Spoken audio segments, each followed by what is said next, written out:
Hello there, welcome back. I hope you're having a wonderful day and I missed you all.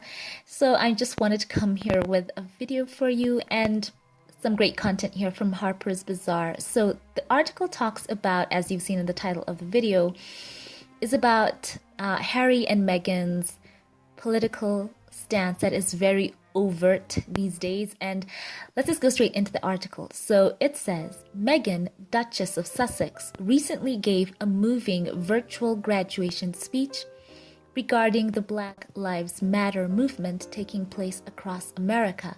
But apparently, her heartfelt words were able to be shared only because of her landmark decision to leave royal life behind earlier this year.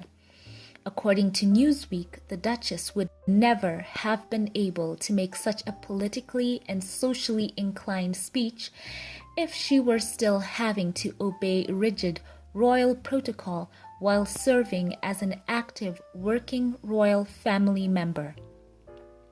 Doing so would have been considered politicizing the monarchy, and according to Queen Elizabeth II former press secretary Dickie Arbiter, Meghan's speech would have been pretty impossible to do with royal approval.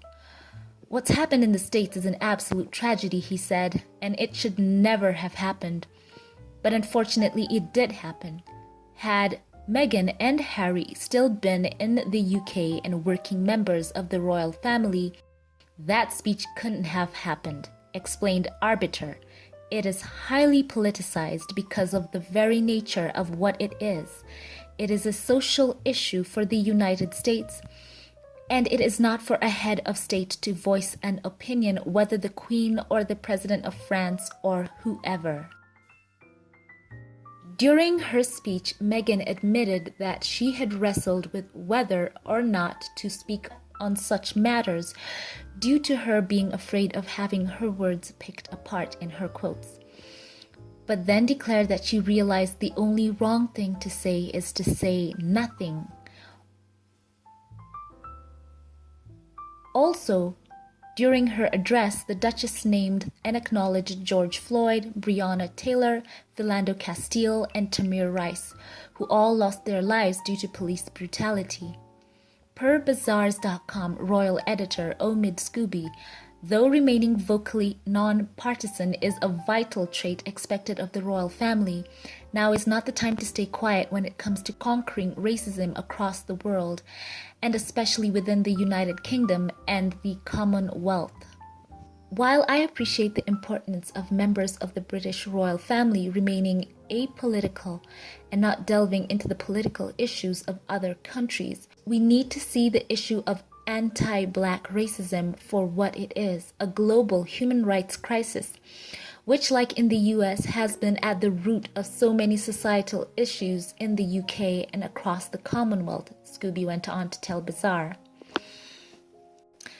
So this part is very interesting. Members of the royal family have said little about the issue of racism over the years, the article goes on to say, but silence right now is not an option. Up and down the country, including right outside Windsor Castle, we have seen protesters demonstrating against police brutality and racism, and we have heard powerful messages from European royals and the Duchess of Sussex that have been heard by millions.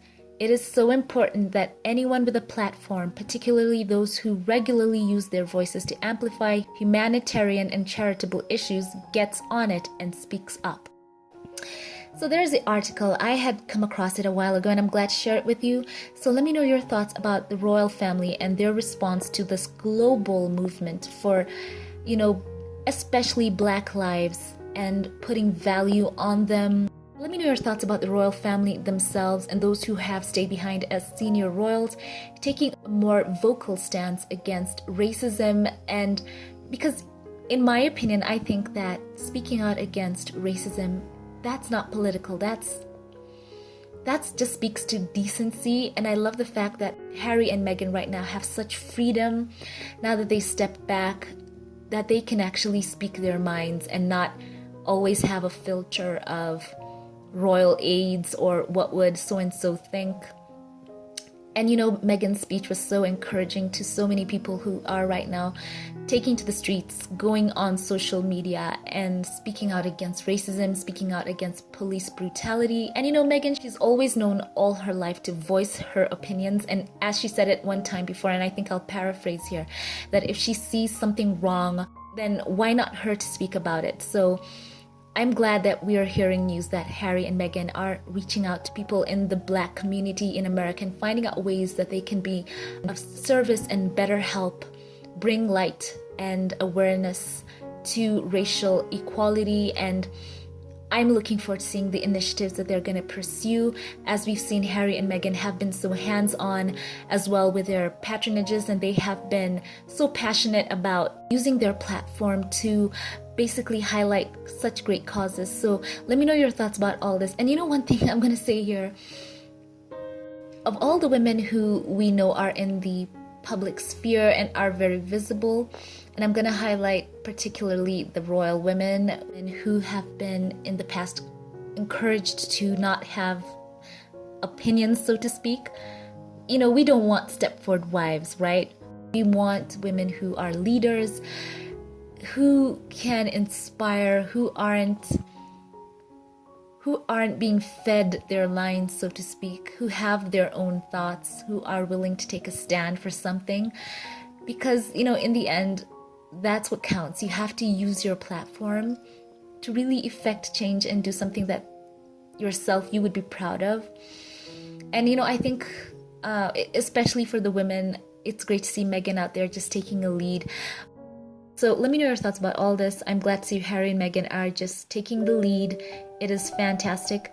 So share your thoughts. Now, if you like this video, give it a thumbs up, click subscribe. I'd love to see you here again. Thank you to all my Patreon supporters, to Gary Adderley, Scotty Brown, Kristen Rowe, Diane Hawkins, Corliss J. McClendon, Delcinia Preston, and Noreen Bengali, as well as my newest Patreon supporter. Thank you to you, Joyce. I love you all so much. Thank you for watching this, and I will catch you in the next one. Have a blessed one.